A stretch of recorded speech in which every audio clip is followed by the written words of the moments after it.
दोस्तों, सहदेव के बाद ये लड़का इन दिनों काफ़ी वायरल हो रहा है क्योंकि ये खेसारी लाल का एक गाना माई बिना जिंदगी अधूरा बहुत ही प्यारा तरीके से गा रहा है। लोग इसको काफ़ी पसंद कर रहे हैं और खेसारी लाल ने भी इसके बारे में अच्छा खासा फीडबैक दिया गया। अगर पसंद आए तो वीडियो को लाइक और शेयर करके इस बच्चे का सपोर्ट जरूर करें।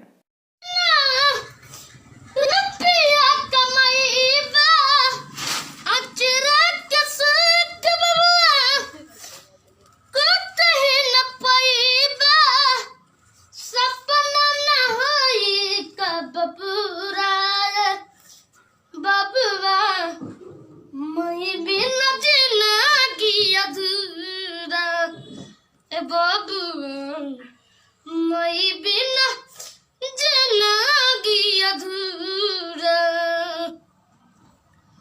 अपन ममता किया चल में तोहरा के पलनी तेरा गरमाई तोहरा दहिया के मलनी करे जाच कई बाबुआ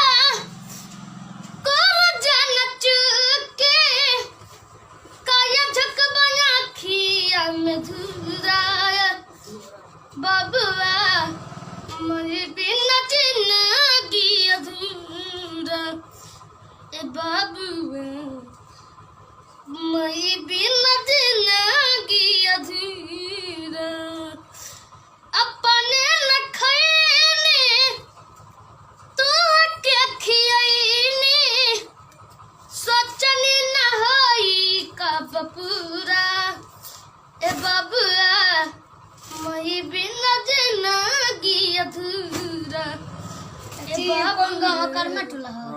मैं बिना जिंदगी अधूरा।